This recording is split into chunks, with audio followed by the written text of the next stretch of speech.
आप सोमवार की सोमवार करोगे। रोज शंकर के मंदिर में प्रतिदिन जाने वाले को, और एक और चीज अपने स्मरण में रहे, अगर शिव के मंदिर नहीं जा सकते तो अपने घर में जो शिवलिंग है उस पर जल चढ़ाओ।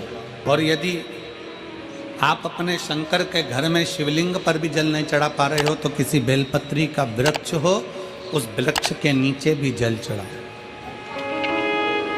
और कभी मौका मिल जाए, कभी भगवान शंकर की बड़ी करुणा हो जाए, भगवान शंकर की बड़ी उदारता हो जाए, भगवान शंकर की बड़ी कृपा हो जाए, बड़ी कृपा हो जाए, भगवान शंकर जिस दिन तुम्हारे ऊपर बड़ी कृपा कर दे, किसी सोमवार को 3 नियम बना लो। जिस दिन मेरा भोले बाबा तुम पर कृपा कर दे उस दिन सोमवार का एक नियम बना कि महीने का एक सोमवार मुझे ऐसा करना है, 3 नियम धारण करना है महीने के सोमवार को।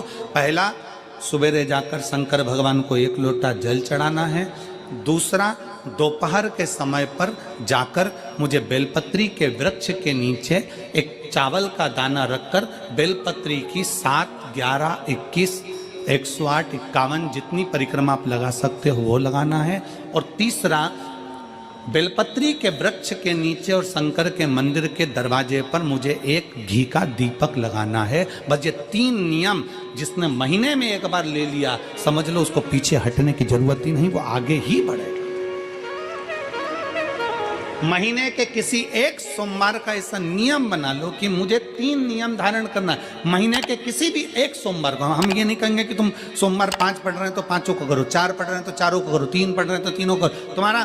तुम तो महीने का एक सोमवार का नियम बना। और मेरी जीजियों से, मेरी बेटियों से जो विदेश में रह रही हैं, जो कहीं बाहर रह रही हैं, कहीं बड़े शहर में रह रही हैं, जो रोज मंदिर नहीं जा सकते, हर किसी महीने के एक सोमवार को भी ये नियम निर्धारण थे, तो उनसे कहेंगे कि 3 महीने में एक सोमवार का नियम बना लो। 3 महीने में नहीं बना सकते तो 6 महीने में एक सोमवार का नियम बना लो। और 6 महीने में नहीं बना सकते तो 1 साल में एक सोमवार का ऐसा नियम बना लो कि मैं साल का एक सोमवार ऐसा रहूंगी कि सुबह सोमवार के दिन मंदिर में जाकर जल चढ़ाऊंगी, दोपहर में जाकर बाबा को एक अक्षत का दाना रखकर, अक्षत का मतलब है कि बाबा मेरी दिनों दिन उन्नति करना। बेलपत्री के वृक्ष के नीचे जो अक्षत रखा जाता है वो उन्नति के लिए रखा जाता है। शंकर के शिवलिंग पर जो अक्षत रखा जाता है वो रोग मुक्ति के लिए रखा जाता है। अशोक सुंदरी पर जो अक्षत रखा जाता है वो संतान प्राप्ति के लिए रखा जाता है। षडानंद कार्तिकेय की ओर जो अक्षत रखा जाता है वह हमारे बच्चों की सुख समृद्धि के लिए रखा जाता है। विनायक की ओर,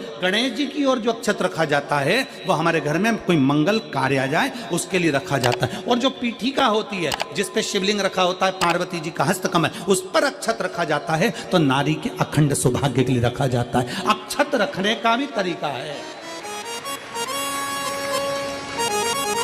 एक चावल का दाना कहाँ रखा जाता है, क्यों रखा जाता है, कैसे रखा। अब कई लोग कहते हैं गुरुजी ये शिव महापुराण में आप ये नियम बताते हो, तरीका बताते हो। हम तो उनसे कहेंगे डॉक्टर के पास जाओगे तो डॉक्टर भी गोली लिखकर ये नहीं कह देगा कि ये सारी गोली एक साथ खा जा।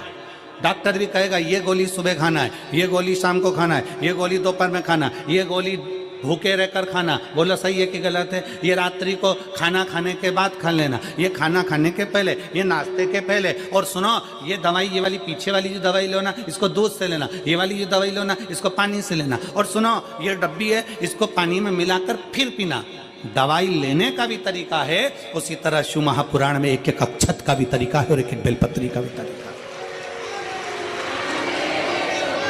अब मान लो कई लोग कहते हैं गुरुजी आप ये तरीका बताते हो शिव पुराण के माध्यम से, कई लोगों के मन में संशय जागता है, तो अगर हम एक साथ चावल चढ़ा दे तो उसका क्या तरीका है? तो हमारा निवेदन है डॉक्टर जो दवाई ले एक ही बार में निपटा जाए, एक ही बार में खा ले। दवाई एक बार में पूरी खा गए असर नहीं करेगी, इसमें डॉक्टर का कोई दोष नहीं है। उसने तो बताया था ऐसे लेना, ऐसे लेना। और तुमने, मैं डॉक्टर साहब ने पूछा दवाई पूरी ली, शाम की दवाई भूल गई थी, सवेरे की दवाई भूल गई थी, ये दवाई भूल गई थी। डॉक्टर कहेगा हमने तो नियम बताया था, तुमने नहीं खाई तो असर कहाँ से करेगी?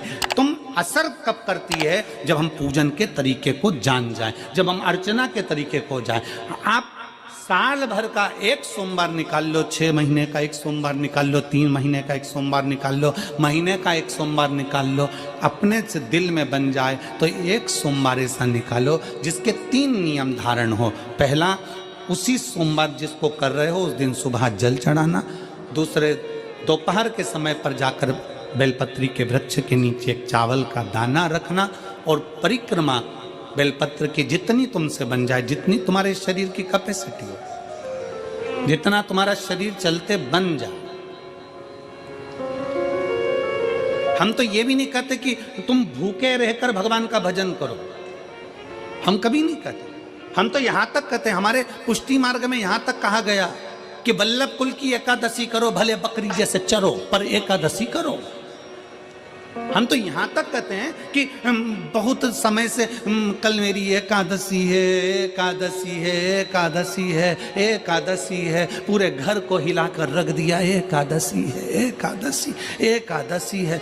बहू टेंशन में, बेटा डिप्रेशन में, पति पपीता ला ला के, सेव फल ला ला के, मूंगफली का दाना ला ला के, काजू कतली ला ला के, सेव फल ला ला के, और सारा सामान, साबूदाना और खिचड़ी और ना चिप्स ना जाने क्या क्या ला ला के, बेचारा पति एकादशी आती है वो नौमी से चिंता में पड़ जाता है।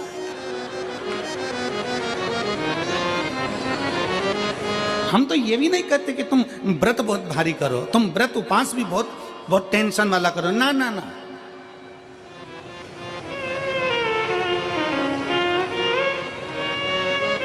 अपने को व्रत उपास भी इतना बहुत बहुत भूखे रह रहे हो, बहुत प्यासे रह रहे हो और मालूम पड़े कि भगवान हमें मिलेगा, भगवान हमें मिलेगा। भगवान कहता है कि देख भाई, मैं भी भूखा नहीं रहता, तू भी भूखा मत रहे, मैं भी चकाचक रहता हूँ, तू भी चकाचक रहे, मैं भी अपने। और भगवान शंकर तो ये भी कहते हैं कि अपना परिवार भी मत छोड़ो। मेरे पास में पार्वती भी, एक ही देवता है जो विद फैमिली मंदिर में बैठता है।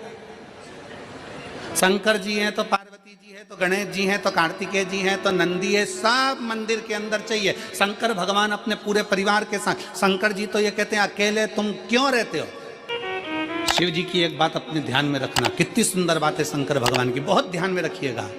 आप जौहरी नहीं हो, हीरे को नहीं परख सकते। हम भी जौहरी नहीं है, हम हीरा को नहीं समझ सकते। पर भगवान शंकर ने पृथ्वी पर जिसको जन्म दिया उसको जौहरी बनाकर पैदा किया है, उसको जौहरी बनाकर भेजा है कि आप भले हीरा को न समझो चलेगा, पर अपने नजदीक में कोई दुखी है तो उसकी पीड़ा को जरूर समझना। भगवान शंकर कहते हैं उसकी पीड़ा का स्मरण